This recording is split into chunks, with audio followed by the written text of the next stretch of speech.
All right, I want to welcome everyone to Easy Building Spec Books for Passive House and Energy Efficient Products. Real quick before we get started, I want to say a top tier, thanks to one of our top tier sponsors, Mitsubishi. Mitsubishi, you might know them with their ductless mini split systems. We can get rid of the ducts, have very super energy efficient systems that cut costs when we remove the ducts.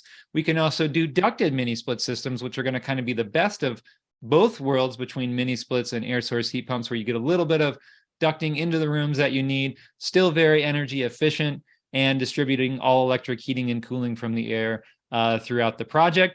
Or you can do a ducted system, just like I did. I swear to you, 6 degrees out during Christmas Eve, and we have no backup heat. We have a Mitsubishi Hyperheat ducted system that we replaced an old gas furnace with, and I'm alive. I'm here to tell you I'm alive, and I was comfortable the whole time. And these systems, they work. We can do it. The mini splits can do dry mode to some extent. So when they're not operating, they can still run a little bit to dehumidify. And you can make sure to call a diamond contractor who's going to help you out and get you set up.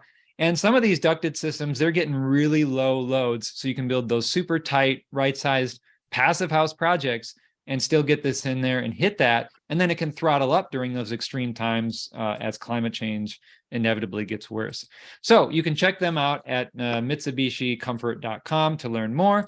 And also thanks to our second tier sponsor, Rockwool. Rockwool's making a foam-free spun rock recycled content insulation that can go all around the house from top to bottom, super energy efficient. Again, another great way to meet passive house goals. And they're doing some really great trainings across the country that you can get involved in called their R-Class training program. So make sure to rock on with Rockwool at rockwool.com. So real quick before we get into our session here today, just letting you know, the GreenHome Institute, we're a nonprofit with a mission to empower people to make healthier and more sustainable choices in the renovation and construction of the places we live. Our staff is here to assist you. My name's Brett Little. I'm the education manager here moderating the session. We have Eliza, our program manager, who's going to assist you starting your green building certification programs, and our executive director, Jose Reina, with assisting you in strategic partnerships or sponsorships. Like all of our courses, this is approved for multiple continuing education, including our good friends over at Passive House Institute US. AIA Health, Welfare, and Safety may make it applicable to your state-based design or contractor license. And I got a few too many images there, but Certified Green Home Professional, this course is approved under the materials and energy and health pathways. So with that, again, super excited for our session here today, Easy Building Spec Books for Passive House Projects and Energy Efficient Projects, rather. And we've got 3 speakers here. One of them is our member, Shannon, so it's always great to have members on. And then we've got Michael and John. So I am going to let them introduce themselves, their organization. And it's so good to have you. And John, please take it away. Thanks very much, Brett. Thanks all for coming. It's great to be in front of this community today. We're going to tell you a little bit about the journey to Source 2050, why we built it, what it does, and why we're really excited about it. We're going to start off by introducing my co-founder, Michael Ingui, who's going to tell you a little bit about him and his practice and what brought him to see this need and bring me into the discussion. Good, Michael. Thanks, John. Michael Ingui from Baxt Ingui Architects. We're located in New York City. You can see in the background. And we do a lot of passive house work, a lot of townhouse work out of the city as well. Done about 14 or 15 certified passive houses, doing about the same number right now under construction. A lot of our clients are coming to passive house because they like the amenities of passive house, like no heat in the winter, which is something I already put in chat. I'm also a founder of the Passive House Accelerator, which both John and Shannon are also a part of.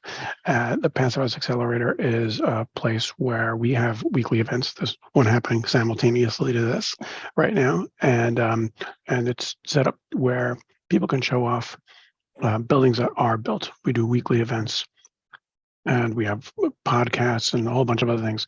And the goal with the Passive House Accelerator is to have people on who are building passive houses or high performance buildings. They have to show the building they are building, how they're doing it, what they're using, and who you can use as well.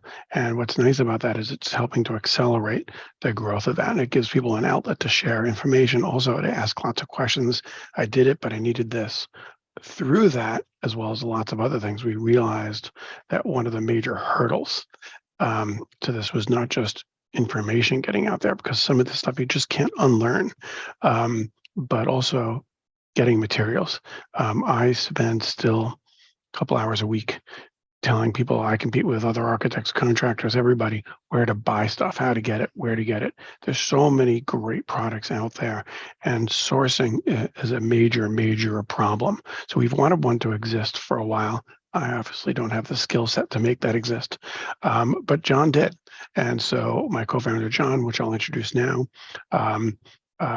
is an attorney who's been an entrepreneur for quite a while, and has that perfect skill set to work with different people who already have networks, people who already have setups where they have distribution, people who don't have distribution, people who are sold here, people who are sold just in their hometown. And it's a great place, and it's become a fun outlet for people like me and others, and Shannon and others who are like, yeah, and you can have this company on, this company on. And finally, it's a great place where we can put things on where other people can buy the products that we've been using that make this successful. And I think it's an incredibly important piece of the puzzle to hit our 2030 or 2050 goals, which are honestly just impossible to hit if we cannot fix the sourcing issue. So with that, I will give you John. Thanks, Michael. Yeah. So as Michael said, background, I was an IP attorney for over a decade, and was working with technology companies and startups. I started going in-house, working with companies directly, and was working with a European modular company who was looking to come into the US, and started learning a lot about prefab and building science generally. And then decided to, my townhouse was falling down around me, and my wife and I decided we had to do a full renovation or move. And so we went for passive. Michael was the architect, and we were the first Passive Plus project in North America. And so obviously learned a ton going through that process, and also saw the real promise of passive house and energy efficient construction generally. A lot of the conversation today is about renewable energy, decarbonizing the grid. But if we don't reduce the loads that are on that grid, as everybody electrifies, it's going to be really difficult. So really making sure that we're looking at the built environment to lower the energy loads that houses and buildings have was just as important. So I saw the real promise in passive house, and also saw two potential drags, things that were going to stop it from being adopted as broadly as it could be. One was skills, and one was sourcing. And the skills piece is sort of, what became the accelerator. I think is what underlines a lot of groups like this as well, where there just needs to be a better way to exchange information, like trade to trade. Like building science is great, and academic writings and white papers and all that is great, but you need to have a team build it the first time and be comfortable and be able to learn how to do it the first time, or the third time, and they encounter something that they haven't encountered before. Has anyone else done this before? What did they use? So the skills was really important. But what we saw very quickly is that, as Michael said, the sourcing was just as big of an issue. What happens a lot on project presentations is, as someone's going through how they sealed up a basement, immediately the question is, well, what was that, and where'd you get it, and does it work with this?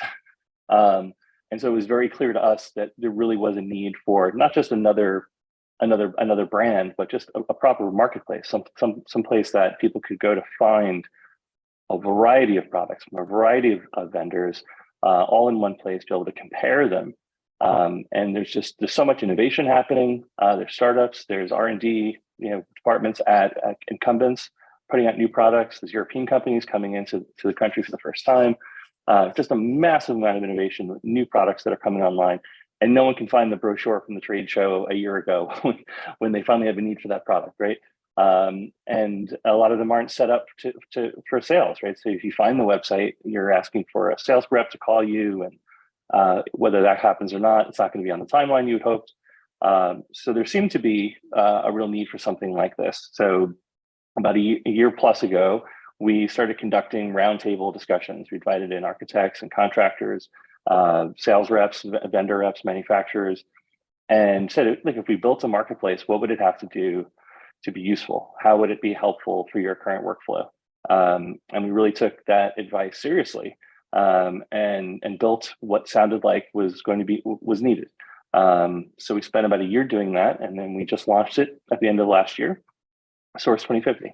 So I'm going to quickly share my screen. I realized I wasn't doing that all along, and now I'm going to. Okay, so here is this is Source 2050. We build it a marketplace. So it's a mission-driven company, which means that we believe that introducing transparency into the market is going to benefit everyone.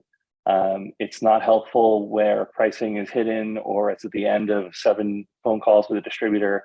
The specs, how products stack up side by side has to be more transparent.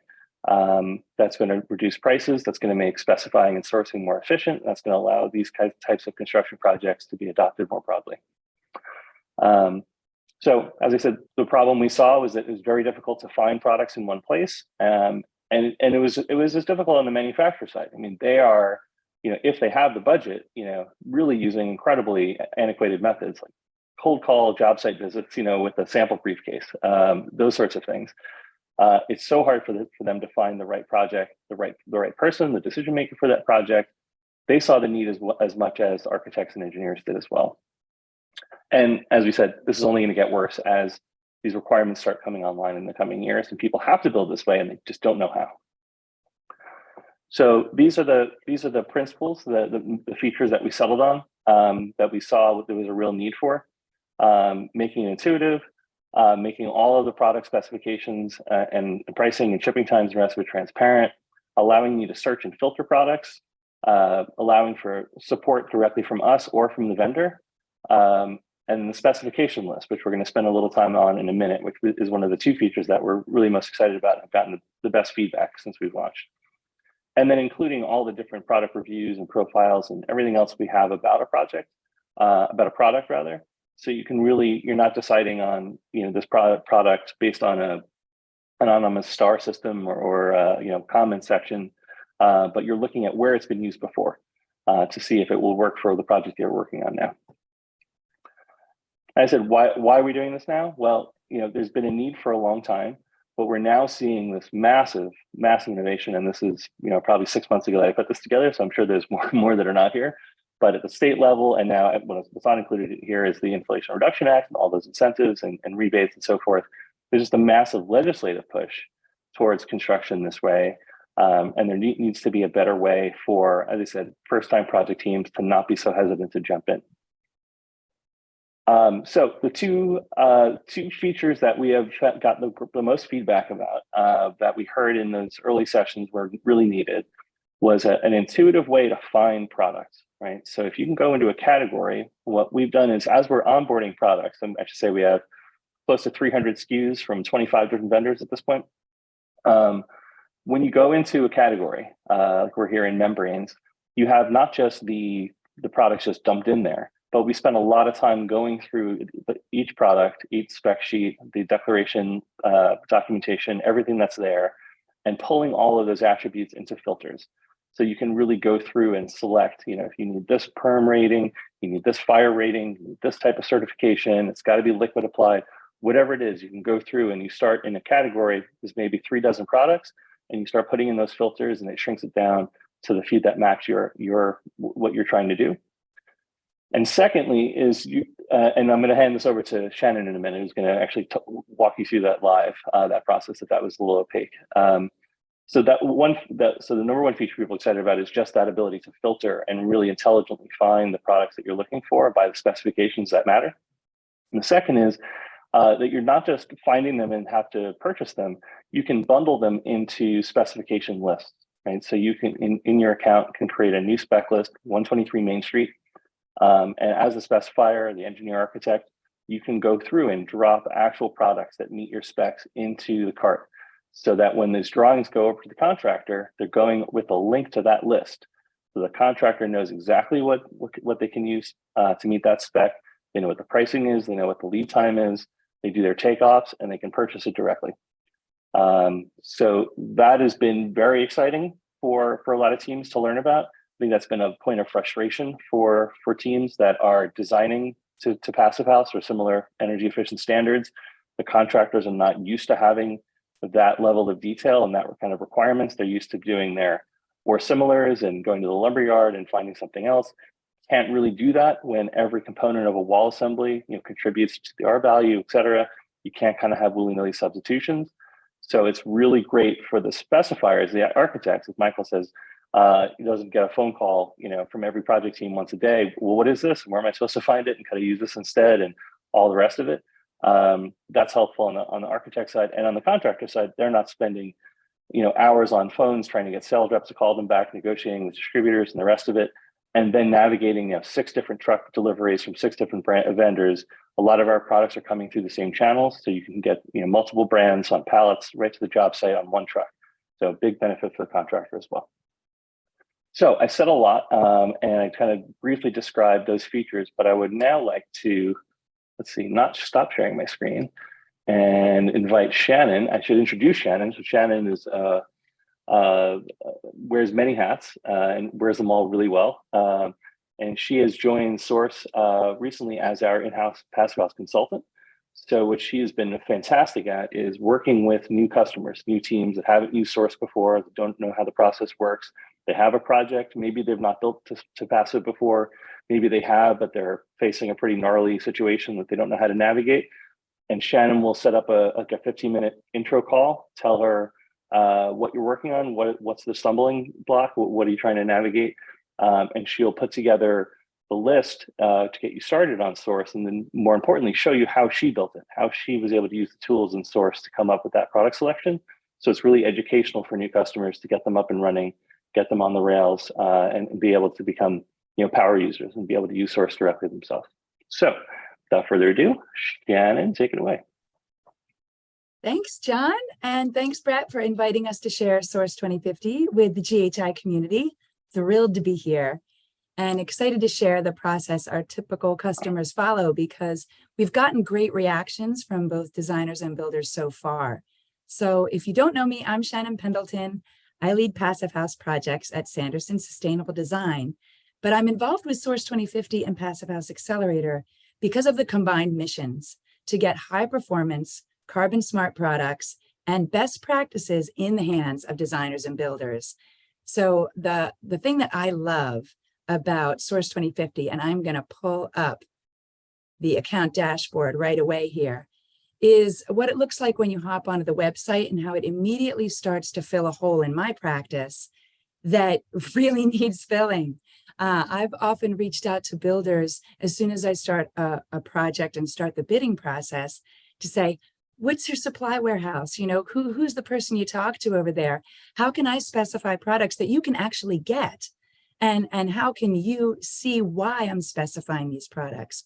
Why these are vapor open in this assembly, why they're not in this assembly, and really get to communicate across the divide of design build to make sure that what you see is what you get, what you pay for is what's in the building, and that it's easier for all of us to work together to do that. So right now, what we're looking at is the account dashboard. And if you go to the account dashboard, you can sign up right here and create a login for yourself and start to look around.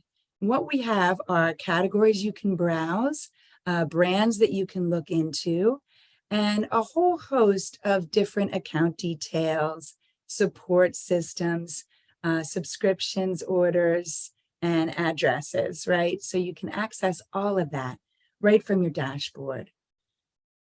Then if you want to start to browse products, you can go right into the categories here and you can browse by type. So we have membranes, insulation, fenestrations, mechanicals, wall assemblies and kits, lightings and controls. And then if you grab onto one of these, the flyout menus will show you even more deeply what is under those headings. So in membranes, for example, there's tapes, systems, rain screens, flashing, fasteners, sealants, fillers, gaskets, tools. It's really great. And then when you go into those, you can also start to filter those down even more tightly by the performance you're looking for on your project. What is it about this product that you want to see happen in your assembly? So you can start to filter for air tightness. You can start to filter for how you want to apply them, whether you want to put them on with a brush, a roller, a spray, or maybe if you're not ready to filter that tightly, you can just start to look a la carte at everything there is to offer and try to think about where it fits in with your project.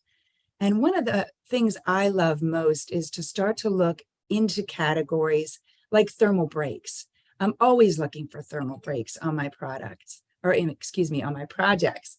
And then when I go in there, if I'm looking to certify my project, I can immediately start to sort by certification. Or if I know I have a client who's really sensitive to toxicity, I'm going to hit the red list free button right away. So if I'm looking to satisfy my structural engineer, I'm going to look for the compressive strength that they're specifying on my project.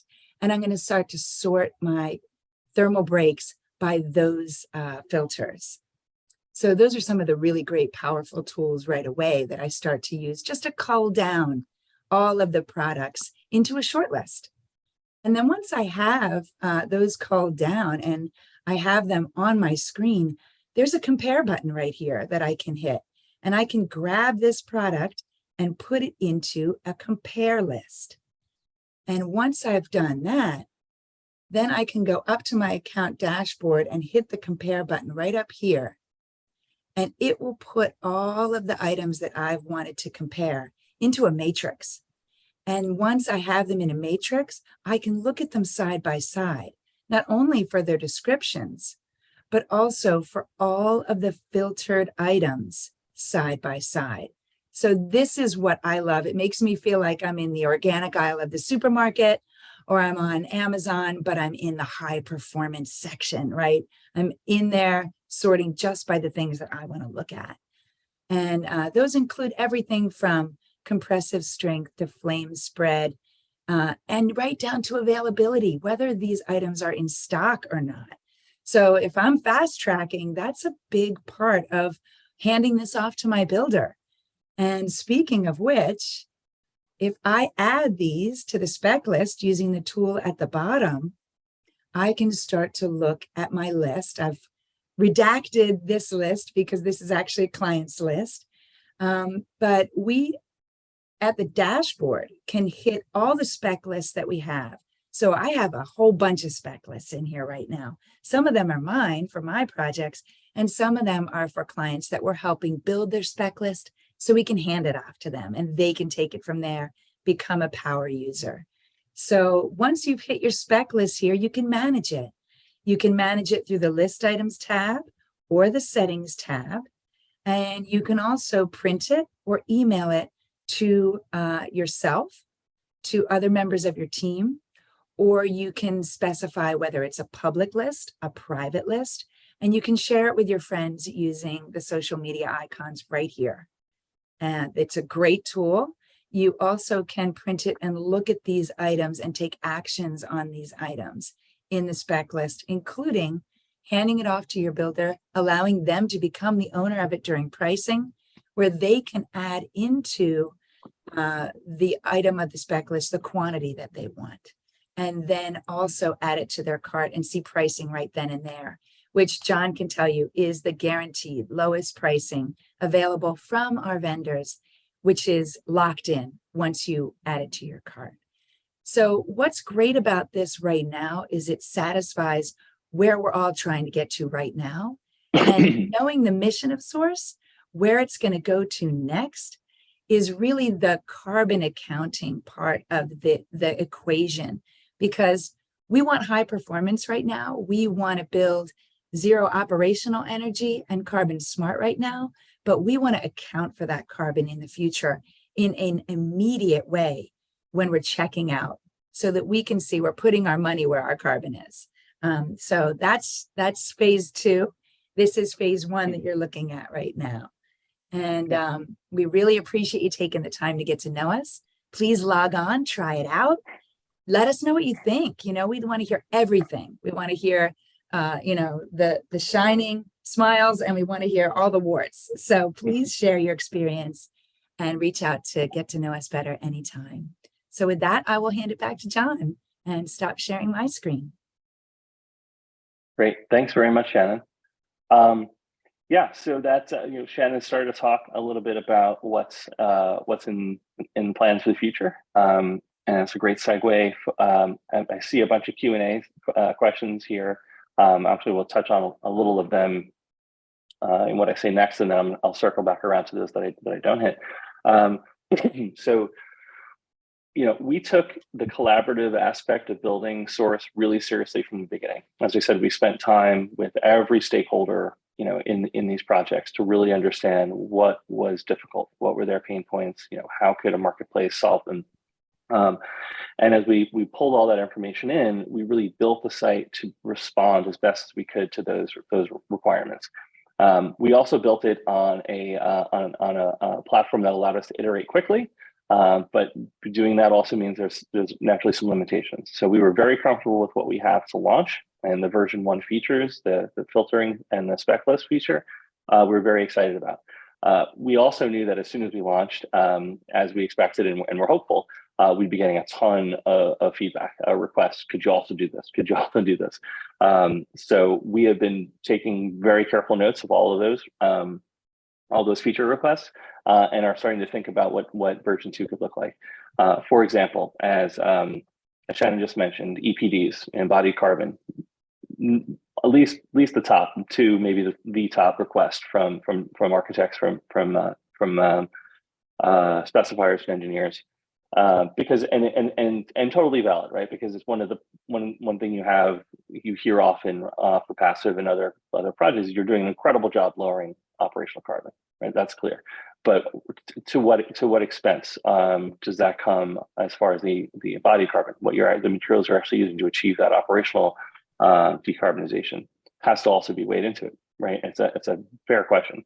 So we have been talking with a number of groups that are organizing EPDs, that are providing some really great solutions to make it easier for manufacturers. Quite a few of our current vendors have EPDs, quite a few don't. And that's for different reasons. Some of them they're small and they're startups and they're expensive, right, to get done. So we're working currently with some groups that have some programs that will streamline that process and make it easier for them, and also have our ability to bring all of that information properly formatted and weighted directly in to the site, so we don't have to rely on each manufacturer to produce their own EPD. So really exciting things, in the future for that, where when you're looking at the screen view and you can filter by a declare label or pass out certification, you'd also have your embodied carbon limits there. So you can compare in that compare view of products. You can also select the product that shows up best for embodied carbon. That's hugely important. Also hugely important is making the spec list feature more robust, right? Being able to tie that into the CSI formats, which is one of the questions that we had, or GB formats, being able to provide alternates, tagging those product selections directly into drawings or into details, so you know exactly what's being called for each section of the house. Hyperlink those directly into the drawings, and have it really be an interactive process. You're building out your spec list in Source as you're doing your drawings. That's very important, and something that we're working on. On the other side, integrating this into project management software for the contractor, so they can tie all of the products in the spec list to their Gantt chart. So they know when they start the basement, they're going to need all of these products on hand, so they know to order them in time that they're there. Get an alert if a product that's tied to a Gantt chart sprint has a long lead time. You're supposed to start that sprint in 3 weeks, and it's a 2-week lead time. You should get that order in this week. That also will be really exciting. So all great things to come. But I also want to say we're solicitous, extremely solicitous of feedback.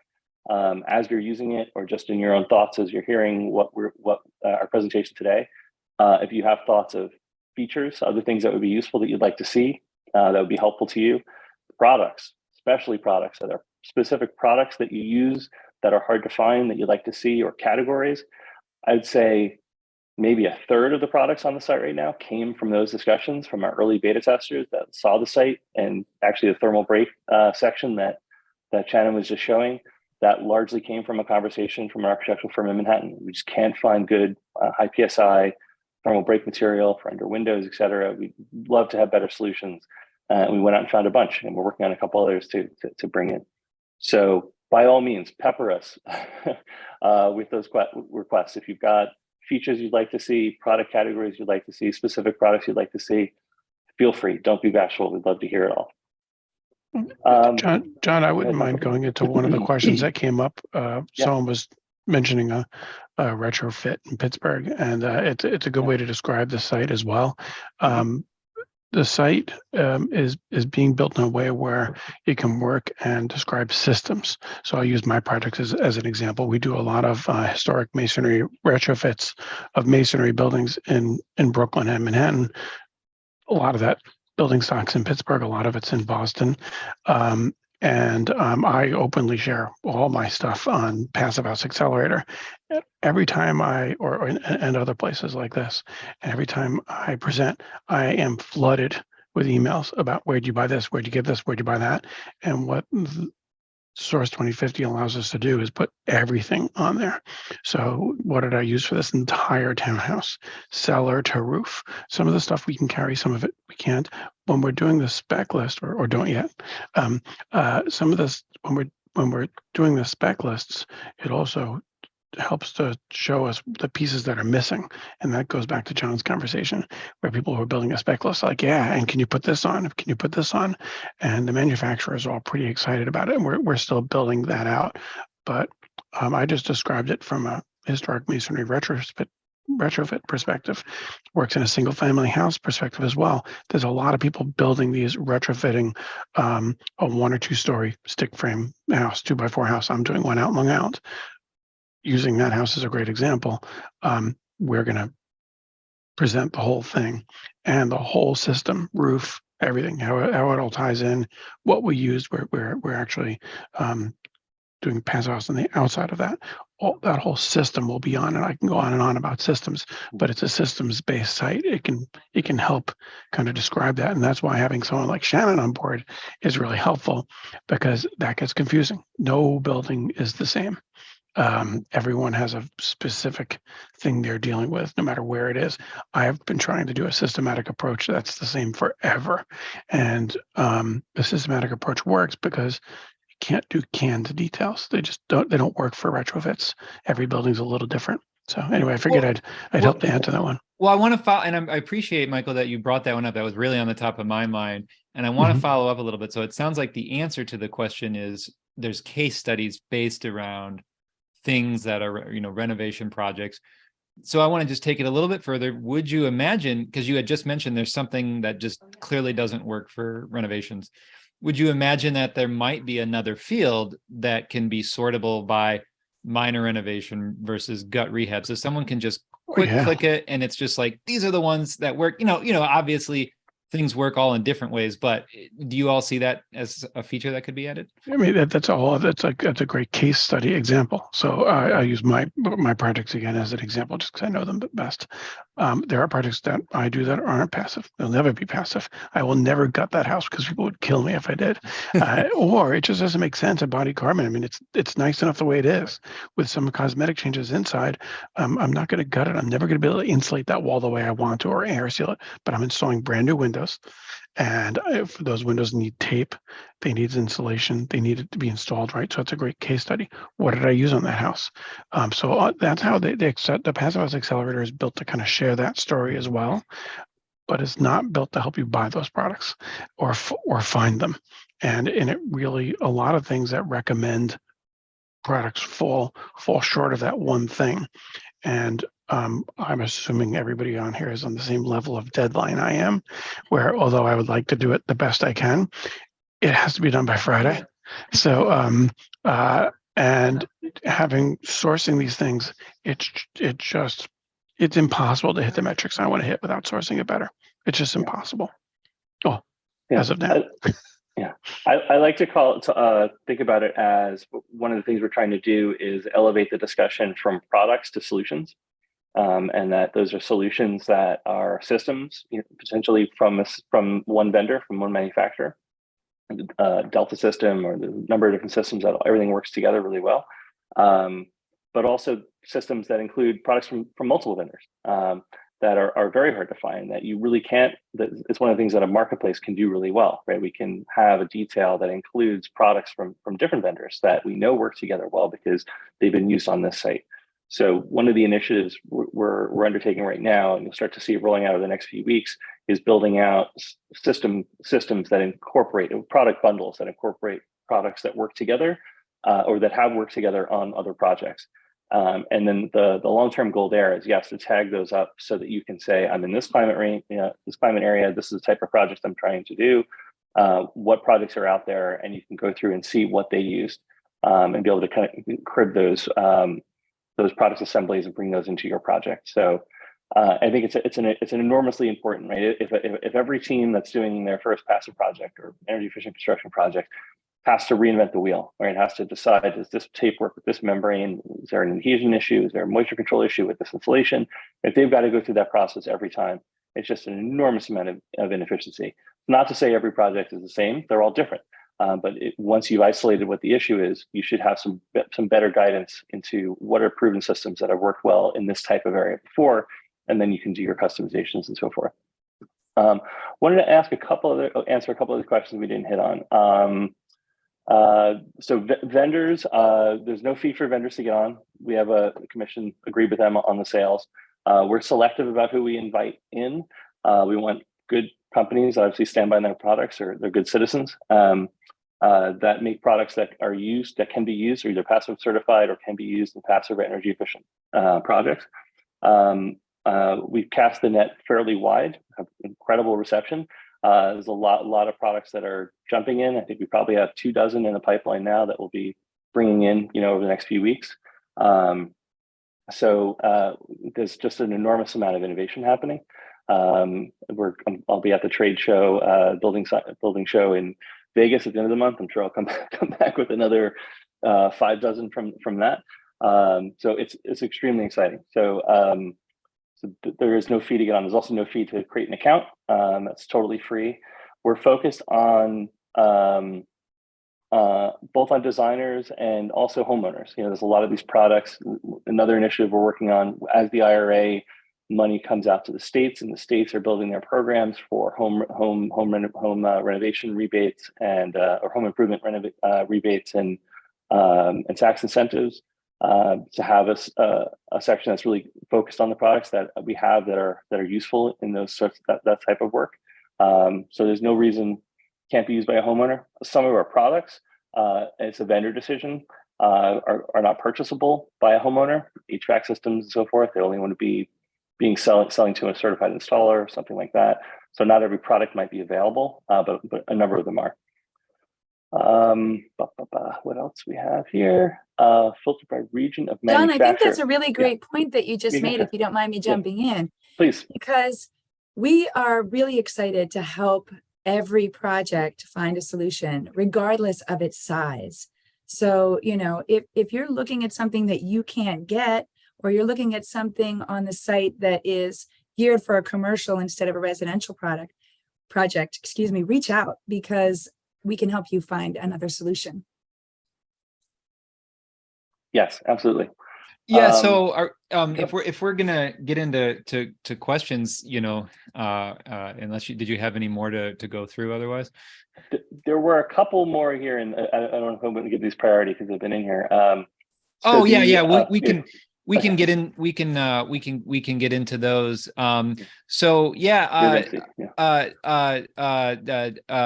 got caught off guard here a little bit, but so someone was mentioning, they're not seeing some of the big names on there. It sounds like you're really just, you're just starting. You're getting things up and running. Do you foresee that some of the larger manufacturers will start listing here? Have you ever considered allowing some manufacturers on there just to kind of get up and going prior to the commissioning, or what are your thoughts on that? I mean, I'm trying to think. We don't have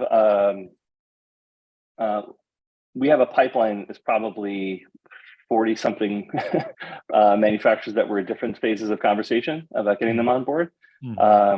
It really is an iterative process. It's a lot of those are there now because of conversations we had with project teams. We also have a lot of brands that are on board that people don't know about that we think are really interesting, and they're doing things better than some of the incumbents. And that's really interesting for us. We're open to everyone.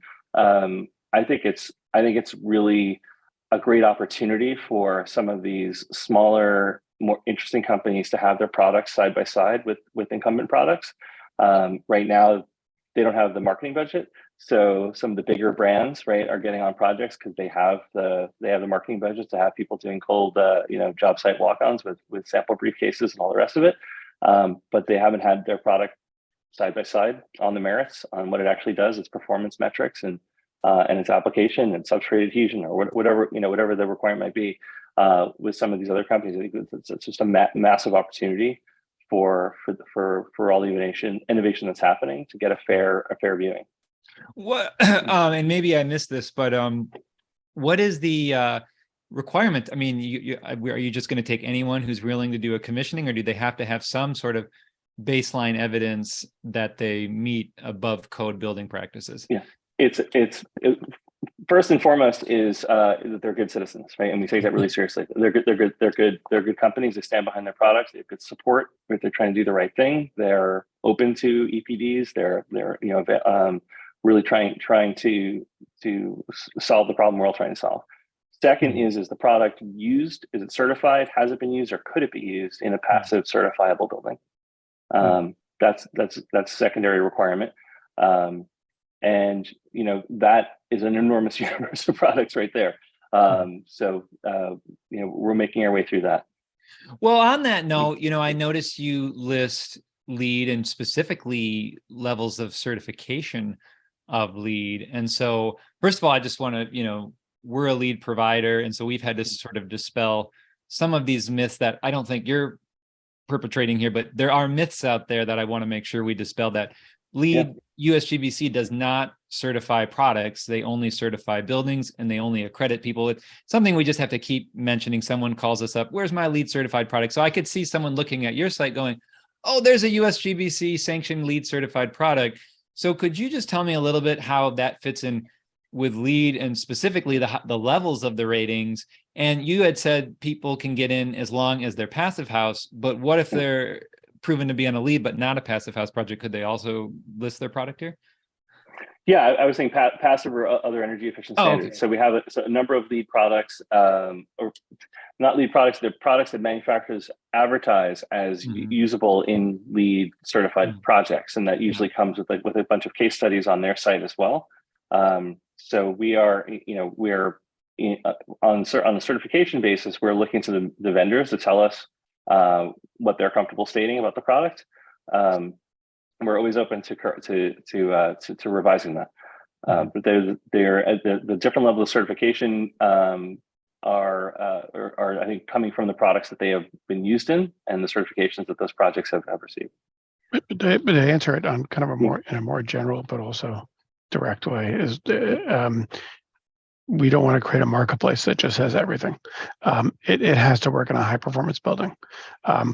There are enough people who have been pretty close to us from the beginning, and some of them are advisors, official, some of them are not so official, and we will get emails quickly if we're adding stuff to the site that isn't really going to help you in a high performance building. Could have been used in a LEED silver building or gold building, but its energy rating is so horrible, we'd get called almost instantly on that one. What's nice about this community is they like to share and critique. So it would be pretty quick. And if anybody here sees that, feel free to email us as well. We're really looking for a helpful marketplace to allow people to be successful in their high performance buildings. I think that, as John is saying, it's always going to be an iterative process. But there's just so many to have on. And some of the bigger manufacturers have been in touch with us from the beginning.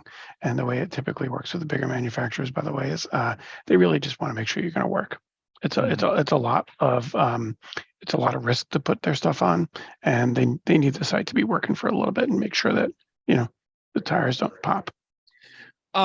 What about collaborate? What's your thought on and direction you're heading with collaborations with either design or energy modeling, or now embodied carbon modeling tools? So, for example, Revit or either one of the passive house modeling tools. I'm not going to promote one or the other. I'll just leave it at whichever one you like. And then or Ecotrope. You know, we're going to have them on later in a few weeks. Or Beam. One of our members asked about Beam or EC3, LC3, the embodied. Is there an opportunity that when they're outputting their recommendations from a technical standpoint, that it can somehow connect? I think the question that's being asked is, can it connect back to like, okay, here are the products, go right here and grab them. Now you've got your HERS rating, you've got your passive house, you've got your embodied, and it's all just right there, because you know, people have to jump between all these tools and then they get overwhelmed and then they just build a bad building. And that's what we hear every time. So what are your thoughts or directions there? Yeah, absolutely. This is, as I mentioned, the feature request pipeline that we're assembling for version 2. Tighter integrations, you know, that's the spec list. As I said, it does exactly what it's supposed to do right now, but it could do so much more. It really will be the hinge that a lot of this functionality rests on in the next version. So integrations with all those groups, you know, thankfully are either open source, so they've got a great API. So it's a conversation for the tech teams to get together to figure out how that's done. But that's definitely where we're going. There's so much great work being done around product selection. It only helps us to be able to integrate directly with that, and be able to, you know, to give the project team kind of a single dashboard as they're moving through this. And I agree with Shannon. It's important. It's really important. There are so many things to look at as an architect or designer, builder, homeowner. And I have to tell you, you know, just if it can't be done simply, and you're on a deadline and don't have forever to research it, you're bypassing. In reality, you know, 5% might not bypass and they'll go for it, but 95% are bypassing. It's a significant issue. So having it all work together, I agree with Shannon. It's probably one of the. It's just so important. Yeah. I'd love to add to that if you don't mind me jumping in. Yeah. So it is my favorite part of this process, because once we integrate and can bring, we already have EPDs on the site right now. So when you look at a product that you want to specify, you can download the cut sheets right there. You can learn more about it right there, and you can download the EPD sheet right there. But right now, this is a paper system. And like Brett was saying, we all have to kind of cobble these things together as we find them. So the leaders that are doing carbon reporting right now, pick your software. There's many out there. I have my favorites. But the key is to integrate, like John was saying, the softwares so that this happens automatically. We aren't doing this in a laborious way. And that way, when we check out with the cart at the end, we can see not only the quantity of the products we're using and multiply the EPD sheet, which has the carbon emissions attached to one unit, by the quantity in the cart, and create a footprint in version 2. But we are even looking at, if you have an address attached to that project, then we can not only do cradle to manufacturer and get A1 through A3, but also get that really tough part of A3 in carbon accounting, which is, you know, from manufacturer to the site. So it's really fun to think about the possibilities of how to streamline this process and make it easier for builders and make it easier for architects to understand the impacts of what they're specifying and buying. Because 50% of what we do happens in that first A1 through A3, that embodied carbon part, right? We've already figured out the operational carbon with Passive House and the other great building practices out there. But embodied carbon is still really a tough nut to crack. And until we digitize, integrate, and automate this, we're all at the mercy of this difficult process. So that's one of Source's biggest goals. Yeah. Well, thank you for chiming in on that, Shannon. I just real quick before we get to more of the questions that are flowing in here, I did want to remind everybody before we get going, you are approved for your CEUs. For those of you who want to rewatch this or catch it later, you can do so on our YouTube channel as well. And for those of you watching this in the future, not right now, but on demand, take that quiz with an 80% passing rate on our Thinkific channel or USGBC channel or whatever channel you might be watching this on in the future. For those of you who are here today watching this live, and you've been here for the fully approved CEU time, you will receive your certificate from certs at gutenbergcerts.com. Check your spam. And before we wrap up and get to all those questions, again, just a huge thanks to our board of directors, our volunteers, our executive director, Jose Reina, our top tier sponsors, Mitsubishi and April Air. They all have products that hopefully will get listed and that will help you build Passive House and help you build better. All of our sponsors are going to help you make your products better and build a lot better. So we're going to keep we have a lot of questions. We're going to keep talking here. We're going to stick around. So we'd like you to stay. But if you just need to get those CEUs and get back to your job and get back to building a Passive House GreenHome, go back and do it. We don't want to hold you up.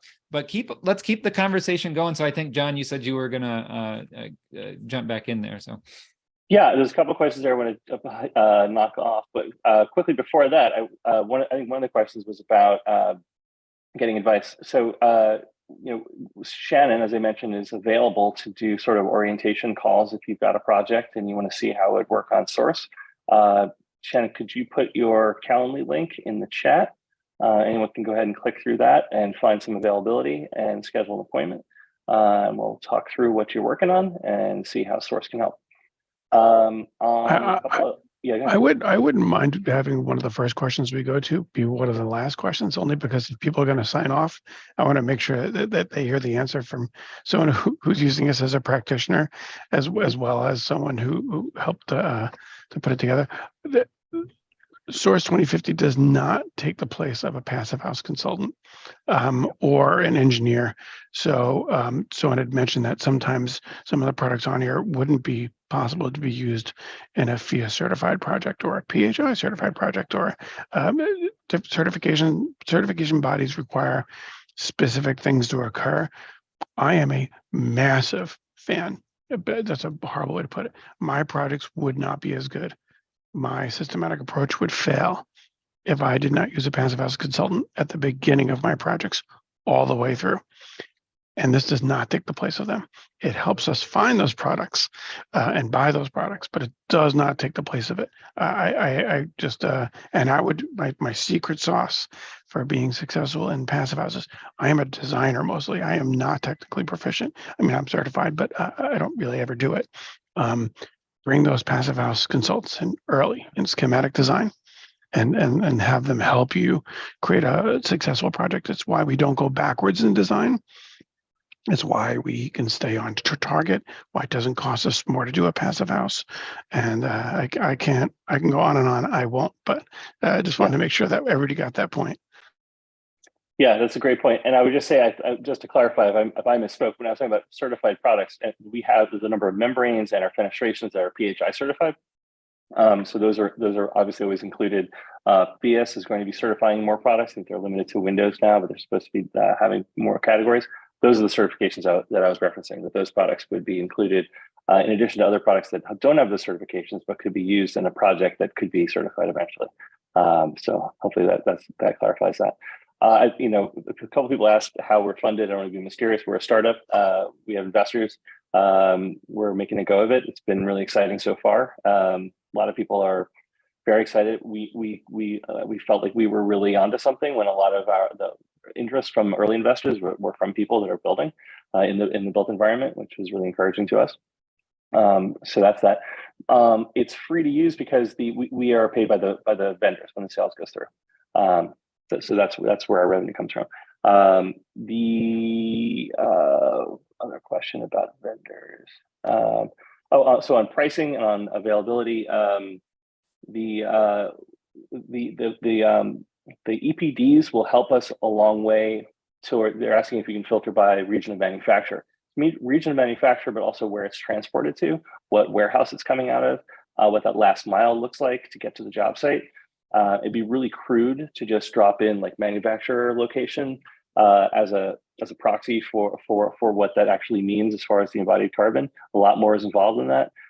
So we're really looking to bring the EPD process in to be able to do that, to really give you a really good sense of what the impact is if this came from overseas, if it was manufactured locally, what the process was, the constituent materials, also what was thrown off in that process, all of that. So it's a much more comprehensive view than just saying, where it was located, when it was manufactured.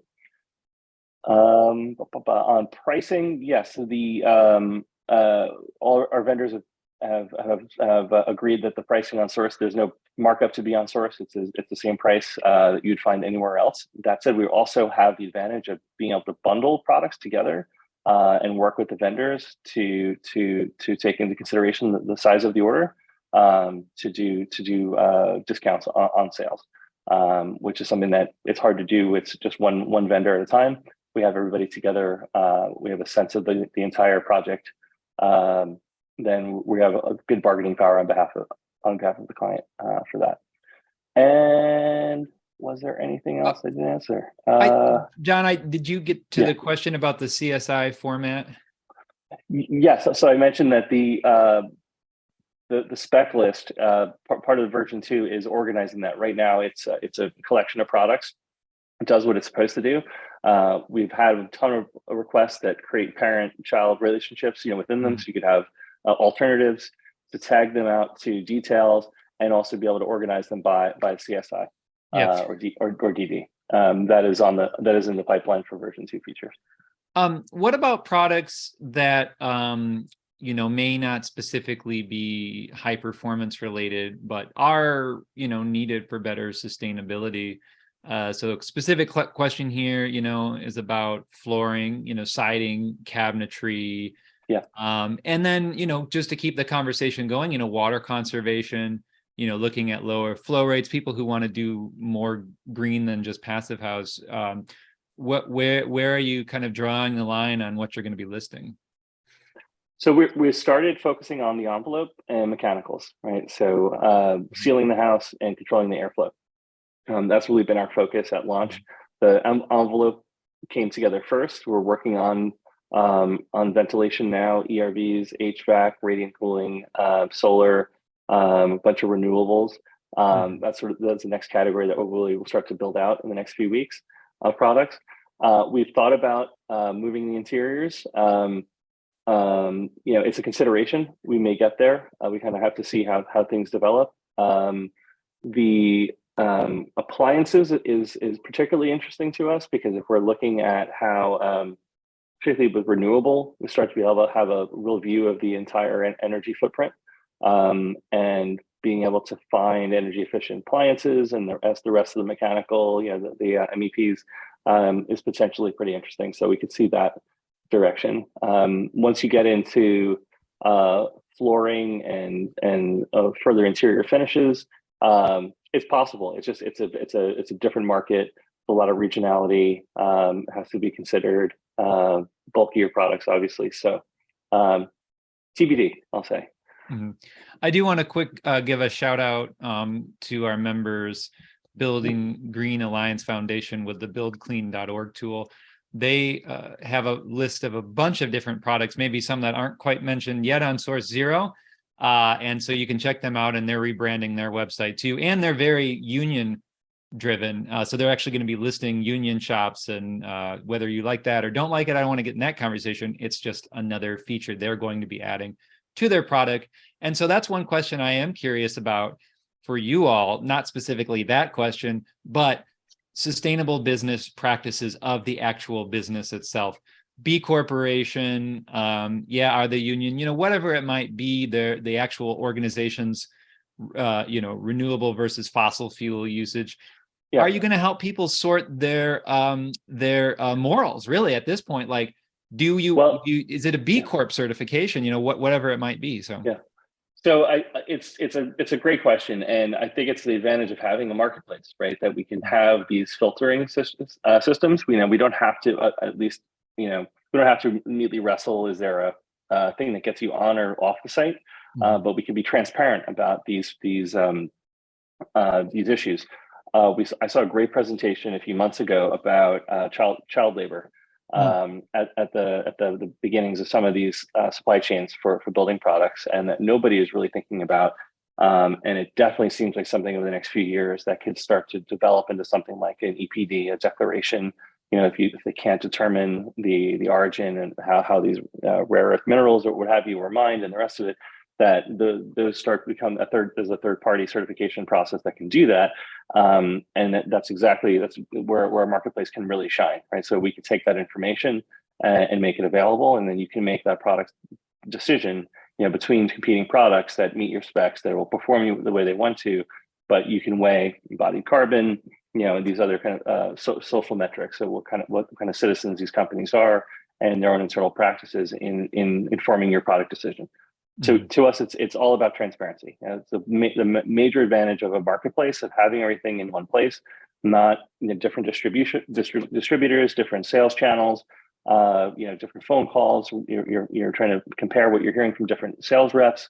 You never have the opportunity to put it all together side by side and be able to do that kind of comparison.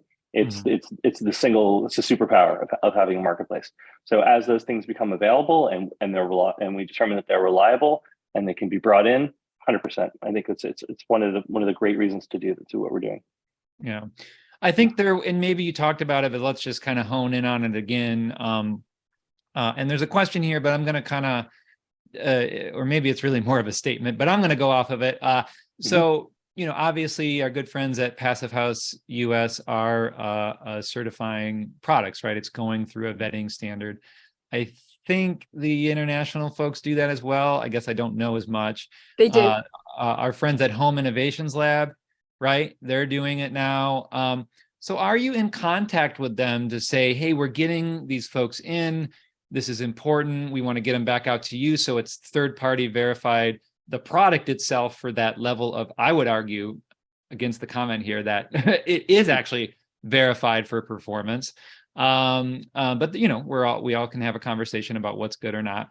And are you having those discussions to kind of open the channel up, so it's kind of going back and forth between these certifying bodies and you all, and even the Department of Energy who certifies things? So yeah, Shannon, you want to jump in?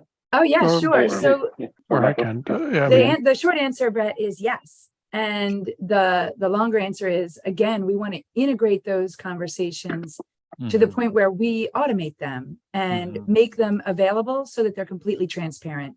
Because what's important to us is that when someone comes on the site, they can make that decision right there because they have all the information in one place and they're not scattered across 7 different sites to try to find the information when they really just want an air barrier that's vapor open on both sides to put in this assembly and get it to their builder. Time is everything right now on these projects, and availability of products to the site where you're going to be putting them for decades is kind of the key. So yes, the short answer is yes. And then collaborating is really important. So the Passive House Accelerator is set up the same way, where we like to collaborate with everyone.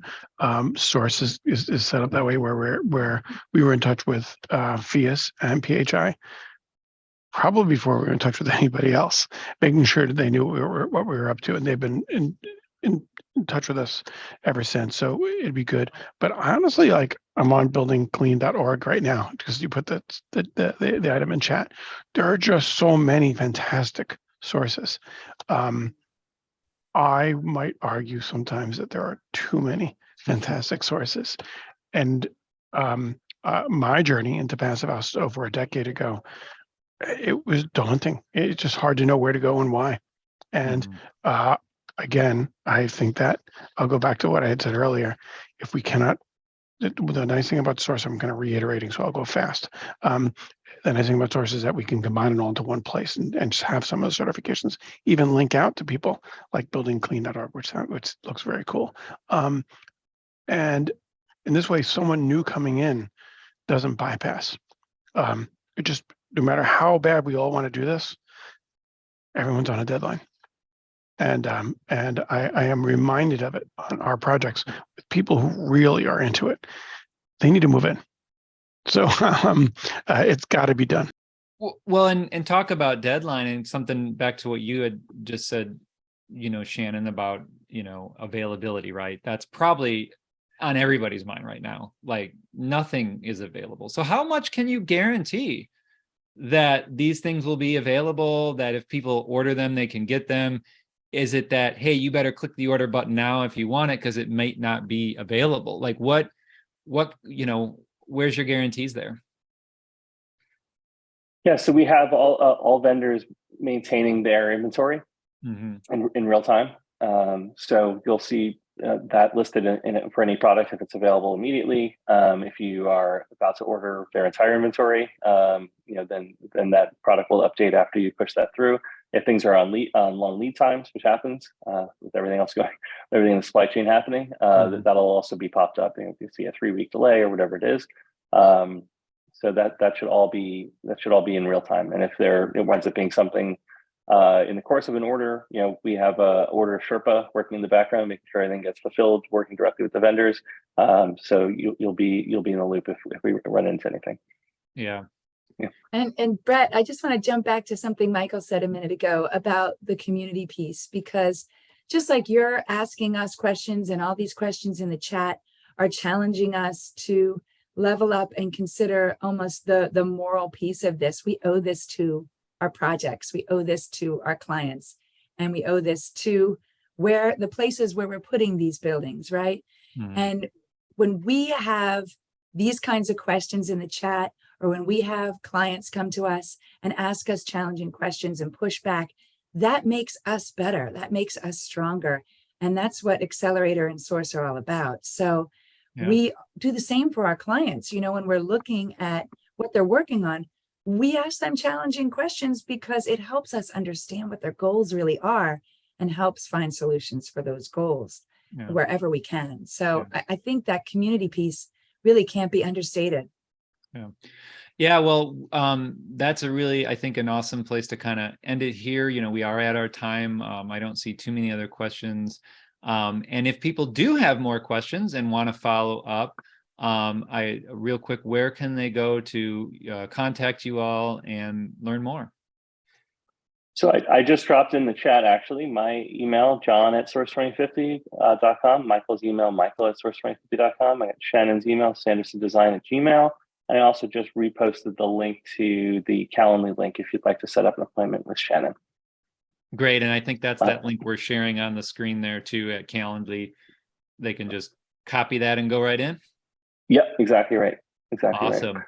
And really, do not be bashful. Like I said, this was built on feedback. Literally, we're here where we are today because people like you are committed and are a great community, and they want to see this succeed. So please, if there's product ideas, feature ideas, things that you're worried about, how we've described it, or you have questions, how this would work out, do not be bashful. Shoot me an email, shoot any of us an email. We'll set up a call and dig into it. It really it has to reflect the reality of what everyone's workflow is to be useful. We're not building a solution to foist it on people. We want to build something that people are going to use. It's going to be helpful. So please don't be bashful, even if it's a half-baked idea. I'd love to hear it. Yeah. Well, great. John, Michael, Shannon, thank you so much for your time. I really appreciate it. I hope everybody reaches out, tries to learn more. I hope everybody checks out the Passive House Accelerator as well to continue to learn and keep growing. And everyone have a great rest of your week. And for those of you tuning in, we'll see you next week at our next session. So take care, everyone. Goodbye. Thanks, Brett. Thanks, everyone. Thank you, Brett. Be sure to check out all of our courses available online that you can watch anytime and anywhere to pick up your CEUs. Before you go, make sure to subscribe to us on YouTube to get weekly updates and stay up to date on green building science courses, webinars, and home tours. Thanks again.